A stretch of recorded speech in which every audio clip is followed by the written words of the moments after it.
is a big one. Angel numbers. What's going on with these? What? Oh, first off, they're fantastic. They're wonderful. Who hasn't seen 1111 and smiled, or 333, or whatever? And we come up with our own little inner knowing as well. And everybody has them. I know I work with all of you, and you'll write me notes and you'll say, "Oh, I saw 236, and for me that means blah blah blah." So these different messages. That's a key part of ascension, is you are allowing and trusting yourself to be listening to the communications you're bringing you. And that's a really big part of angel numbers. We call them angel numbers because for the most part, a big part of society, I think, of course, this is my opinion, you can have yours. I think a big part of our human collective has always looked at, if there's going to be communications from the spiritual world, it's coming through angels. It's just very common that that's a way people look at it. But there is an understanding in addition to that, and I say in addition so that we can allow the space of all, is that it's a communication of you to you. It's a communication of you to you. So when you see 1111, it could be your higher self bringing you a message. It could be a past loved one bringing you a message. It could be an angel. Yes, absolutely. But I just love when people can also add in that it can be them, their own being. Okay. What are you bringing you? What message are you bringing you in whatever way you're bringing it? And the biggest thing about shifting from how we've looked at angel numbers or numbers since numerology, all of that whole space, with the ascension in mind, is to allow yourself to begin to implement your own interpretation and your own communication. What do I mean by that? Okay. When I first looked at numerology over 20 years ago, I was taught, because I read all the books that were written at that time, right? And prior to that time. So I was taught and I learned that 5 meant challenge and 5 meant change. And if 5 could be difficult, that this is just what I learned at the time. So what I am saying is I've changed what 5 means, because I chose to change what 5 means. Yes, you can change any numbers you want. It's not an etched in stone one way. It's like when people speak light language. I speak light language. 10 people hear me and they hear a different thing. They have a connective point of that felt like love, that felt like peace, but they all get a little bit different interpretation because of the space they're hearing from. And so when you're thinking of angel numbers and you see numbers, they have programming stuck on them. It's inevitable. It just happens. It's how energy works. And a lot of numbers have programming that I don't personally feel belongs in a higher expanded consciousness. For instance, 666 in religion can be the mark of the beast. I personally, from my life experience, have seen the number 6 as yes energy. I've seen it as yes energy. And I kind of feel like, again, I'm not trying to be a Debbie Downer here, but I kind of feel like maybe powerful numbers, or numbers that lean in, all numbers are powerful, but certain numbers, maybe certain facets of society don't want those numbers to be acknowledged in that way because they hold power. Like 13. I don't know if you've ever heard of that one. How everybody says, oh, bad luck if you have 13, this, and the first 13th floor of a building, they don't even put them in the hotel or whatever because nobody wants the 13th floor and all this stuff. And then if you go back further in history, I don't know if it's pagan or Norse or what, or both, but there's all these teachings where 13 was power, and 13 was movement of energy that was powerful and beautiful. And so, then you start wondering about that as well. So I say, make up your own communication, make your own, and do it your way with what feels right with your heart. I see 6s, I see yes energy.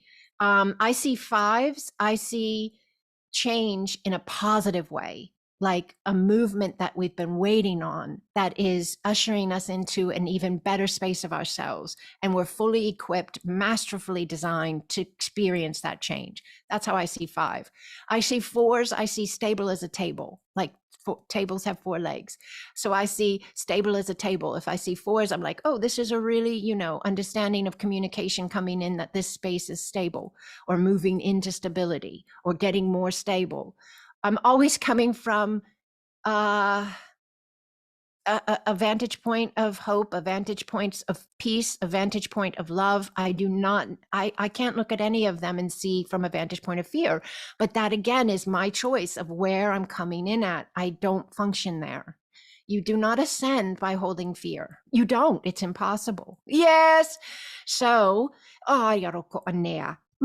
Yarosonea natawakea. Kiane. To move through the consciousness, to move into the higher spaces of the being, it is to heal the love, drop the love, release the love. And it is not by digging everything up that you've ever done to try to find where the fear came. You can absolutely 100% choose to turn and redirect. You can do it any way you want, but I'm just letting you know, you can just redirect. But set your own communications with the numbers.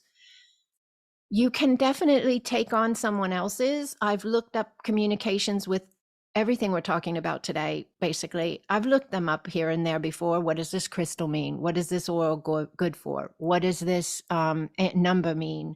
What does this tarot card mean? I've looked up things, absolutely. But then I started realizing it's so cookie cutter, and I'm not cookie cutter. I'm unique, and I'm vast. And so I started listening more to my own interpretation and intuition when I would read a card, or work with an oil, or work with a crystal, or look at a number. 933, that's a number for me. It's a number that I established years ago. It just started happening when I would film. You guys see my videos with the light beings in the videos, the orbs of light, the flashes of light. I kept having video after video being I'd film at 933, and I wasn't really catching it at first. And then it would start happening where I would have a conversation with somebody about something, and it would be a lot of higher communications, and it would be at 933. And so I started catching on that I was trying to send myself that message. So I owned that 933 as a communication I use for myself to know that Christ consciousness is present, divine sacred flow is present, I am is present through me, through the space I'm connecting with, if I see 933. So that's me.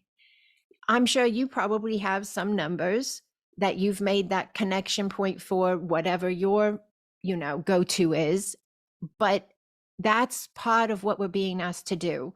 You can look them up, absolutely, 100%. But be open to whether that resonates with you, whatever you're reading. My father told me a long time ago, when I was 21, 22, something like that, I don't know.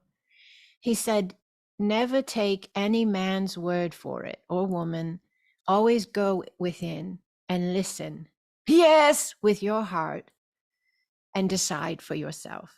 You can listen to the others. Yes, that's fantastic. I listen to a lot of wonderful, intelligent, highly evolved people. But I always go back to here. I always go back to here. And that's the key of ascension, right? It's you ascending, It's not Eckhart and Dispenza and Great Braden and whoever through, you through them. It's you through you.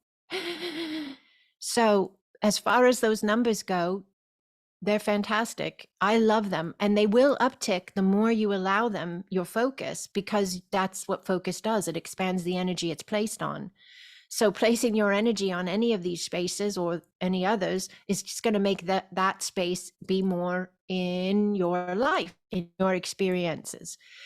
But be open to what you do with the numbers, all right? Especially the ones that may have a fear connotation. Be open to restructuring them, because the only way we ascend is through love, not fear. And fear isn't a bad thing. Fear is a gift, because fear allows us to see spaces that we have the opportunity to love. Um,